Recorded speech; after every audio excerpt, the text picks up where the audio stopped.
How do you get married while the world is on fire without feeling guilty about it? Hi, I'm Karishma. I'm getting married in a year and I'm trying to plan a low impact wedding. Part 1, let's talk about my proposal. And I can't take much credit for this because it was all my fiance. First things first, let's talk about my ring. That's my engagement ring. I'm wearing it right now. And the main stone is not a diamond. And I know that diamonds are traditional for engagement rings, but my fiance knew that I didn't want one.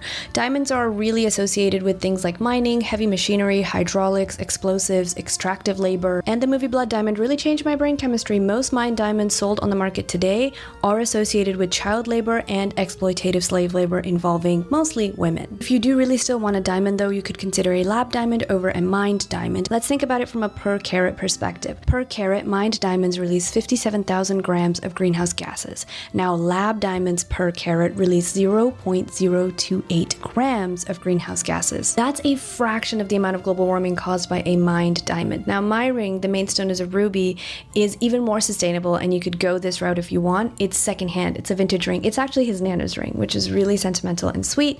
But if something is secondhand, its environmental impact is almost negligible because it was already bought and purchased. Let's talk about the flowers. The flowers were all purchased from a local florist, not a grocery store. And he tried to make sure most of the flowers are in season, so they didn't need to be imported in large refrigerated container ships. And he did boost them up with a few wildflowers from around the area where he was proposing, which is at a friend's farm, to make the bouquet look fuller. However, for my actual wedding, I'm actually going to try and grow some of my own flowers, so stay tuned on that. I also hung my proposal bouquet upside down to dry so I can keep it forever. In terms of outfits, this was a complete surprise, so I didn't actually know it was going to happen, but I am wearing a dress that I bought secondhand at a charity shop in London, and my sister, my beautiful sister, she's wearing a dress that used to belong to me. The shoes are my red Facebook Marketplace Mary Janes that I bought over 2 years ago for an event that I was speaking at in Berlin. Next, I'm going to go over how I make my save the date sustainably, so stay tuned for that.